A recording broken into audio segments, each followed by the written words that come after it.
ግብጽ በኃይል ባህር በር ለማግኘት የሚደረግ ሙከራ ሙሉ ለሙሉ መቆም እንዳለበት ለአሜሪካ አማካሪ ገልጻለች። ስለዚህ ጉዳይ እናካፍላቸዋለን። ኦባሳንጆ ወደ መቀሌ አቅንተው ከደብረ ጽዮን ጋር በተለያዩ ጉዳዮች ላይ መክረዋል። ጉዳዩን ይዘነዋል። በኬንያ የኢትዮጵያ አምባሳደር የነበሩት አምባሳደር ባጫ ደበሌ አገልግሎታቸውን ጨርሰው ወደ ሀገር ቤት ተሸኙ። ይህንን መረጃ ይዘነዋል። የቮይስ ኦፍ ኢትዮጵያ ቤተሰቦች ሰብስክራይብ ማድረጋችሁን እያስታወስናችሁ በዝርዝር ወደምንመለከታቸው ጉዳዮች እናልፋለን።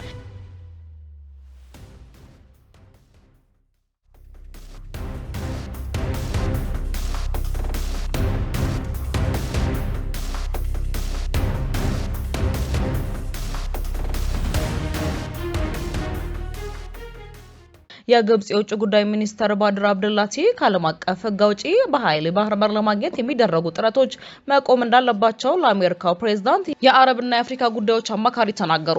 የግብጽ የውጭ ጉዳይ ሚኒስተር በአፍሪካ ቀንድ የሚገኙ ሀገራት አንድነት፣ ሉዓላዊነትና የግዛት አንድነት መጠበቅ እንዳለበት ገልጸዋል። ባድር አብደላቲ ትናንትና ከአሜሪካ የውጭ ጉዳይ ሚኒስተር የአረብና የአፍሪካ ጉዳዮች ከፍተኛ አማካሪ ማሳድ ብሎስ ጋር በስልክ መነጋገራቸውን የግብጽ የውጭ ጉዳይ ሚኒስተር አስታውቋል። ከአሜሪካው አፍሪካ ጉዳዮች ከፍተኛ አማካሪ ጋር በቀጠናዊ ጉዳዮች ላይ የተደረገው ንግግር በተለይም በሱዳን፣ አፍሪካ ቀንድና ሊቢያ ያሉ ጉዳዮች የተነሱበት እንደሆነ ተገልጿል።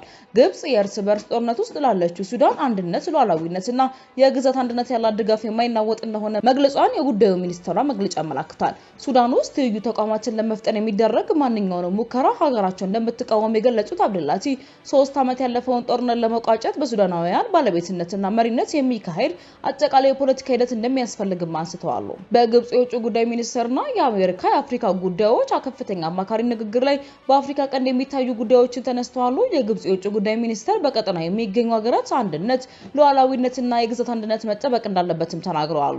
አብዱላቲ አያይዘውም በባህር ኃይል ለማግኘት ይደረጋል ያሉትን ሙከራ ተቃውመው የቀጠናውን ሰላምና ደህንነት አደጋ ላይ ለሚጥሉ የአንድ ወገን እርምጃዎች መወሰድ እንደሌለባቸው አንስተዋል። አክለውም ዓለም አቀፍ ሕግን በመጣስ በኃይል የባህር በር ለማግኘት እንቅስቃሴን ለመጫን የሚደረግ ማንኛውንም ሙከራ መቆጠብ እንደሚገባ በአጽንኦት አንስተዋል። የግብጽ የውጭ ጉዳይ ሚኒስተርም በመግለጫቸው አስፍረዋል። የግብጽ የውጭ ጉዳይ ሚኒስተር መግለጫ ይደረጋል ያለው ሙከራ በየትኛው ሀገር እንደሚካሄድ በጠቀሰው ነገር የለም። ይሁን እንጂ የግብጽ የውጭ ጉዳይ ሚኒስተር አብደላቲ ይህንን ያሉት የኢትዮጵያ መንግስት ባህር በር ለማግኘት ያለውን ፍላጎት እየገለጸ ባለበትም ወቅት ነው። በሌላ መረጃችን ኦባሳንጆ ወደ መቀሌ አቅንተው ከደብረ ጽዮን ጋር መክረዋል። የፌዴራል መንግስቱና ህወሓትን ወደ ንግግር ለመመለስ ጥረት እያደረጉ የሚገኙት የአፍሪካ ህብረት ልዩ መልእክተኛ ኦሉሴጉን ኦባሳንጆ ወደ መቀሌ መሄዳቸው ታውቋል። ኦባሳንጆ ትላንትና ነሐሴ 18 ወደ መቀሌ አቅንተው ከህወሓት ከፍተኛ አመራሮች ጋር ተወያይተዋል።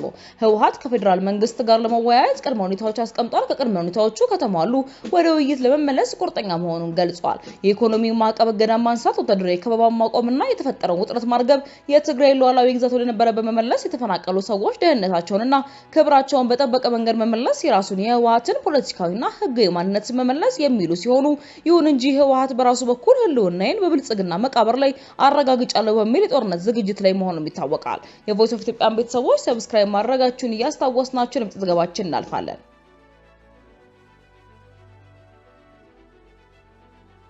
በኬንያ የኢትዮጵያ አምባሳደር ሆነው ሲያገለግሉ የቆዩት አምባሳደር ባጫ ደበሌ የሥራ ዘመናቸውን በማጠናቀቃቸው ምክንያት ወደ ሀገራቸው ሊመለሱ መሆኑ ተሰማ።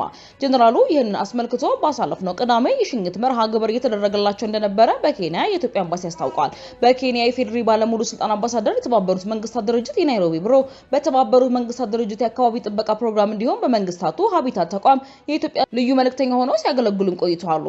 ጀነራል ባጫ በኬንያ ባለሙሉ ስልጣን አምባሳደር ሆነው ከመሾማቸው በፊት በመከላከያ ሰራዊት ውስጥ ከፍተኛ አመራር የነበሩና በሰሜኑ ጦርነት ወቅት ጡረታ ከወጡበት ወደ ሰራዊቱ መመለሳቸውና ጦርነቱ ወደ መጨረሻ ላይ ሲደርስ መሾማቸው የሚታወስ ነው። ጀነራሉ አሁን ላይ የአገልግሎት ጊዜያቸውን እንደጨረሱ ቢነገርም ሀገር ቤት መጥተው ሹመት ይጠብቃቸዋል አይጠብቃቸውም የሚለውን በተመለከተ እስካሁን በይፋ የተባለ ነገር የለም። ባጫ ደበሌ በሽኝት መርሃ ግብራቸው ላይ ንግግር ሲያደርጉ በስራ ዘመናቸው በኢትዮጵያና በኬንያ መካከል የነበረው ሁለንተናዊ ትስስር ወደ ላቀ ስትራቴጂክ አጋርነት እንደተሸጋገረ መግለጻቸውንም ኤምባሲው አስታውቋል።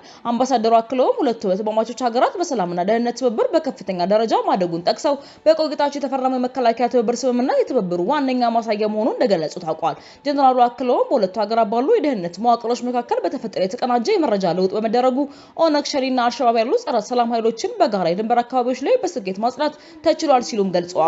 አክለውም ጀነራሉ ለኬንያ መንግስት፣ ለመላው ዲፕሎማሲ ማህበረሰብ፣ የዲያስፖራ ማህበረሰብ እንዲሁም ከኤምባሲ ሰራተኞች ጋር ያሳለፉትን ስኬታማ የሥራ ዘመን በማውሳት አመስግነው ተሰናብተዋል ብሏል። በፕሮግራሙ ላይ የኬንያ የውጭ ጉዳይ ሚኒስትርና ዲያስፖራ ጉዳዮች ሚኒስትር ዴኤታ በመወከል በኬንያ የኬንያ የውጭ ጉዳይ ሚኒስትር የአፍሪካ ጉዳዮች ዳይሬክተር ጀነራል አምባሳደር በናይሮቢ የአፍሪካ አምባሳደሮች ላይ ከፍተኛ ኮሚሽነሮች እንዲሁም ከ50 በላይ ሀገራት አምባሳደሮች፣ የተባበሩት መንግስታት ድርጅት የሥራ ኃላፊዎች፣ የኬንያ መንግስት የሥራ ኃላፊዎች፣ በኬንያ የኢትዮጵያ ዲያስፖራ ማህበረሰብ፣ በኬንያ የኢትዮጵያ ወዳጆች መገኘታቸውን ኤምባሲ አስታውቋል። የቮይስ ኦፍ ኢትዮጵያን ቤተሰቦች ሰብስክራይብ ዳግም ማድረጋችሁን እያስታወስናችሁ በሌሎች ዜናዎች እስክንገናኝ ድረስ በደህና ቆዩ።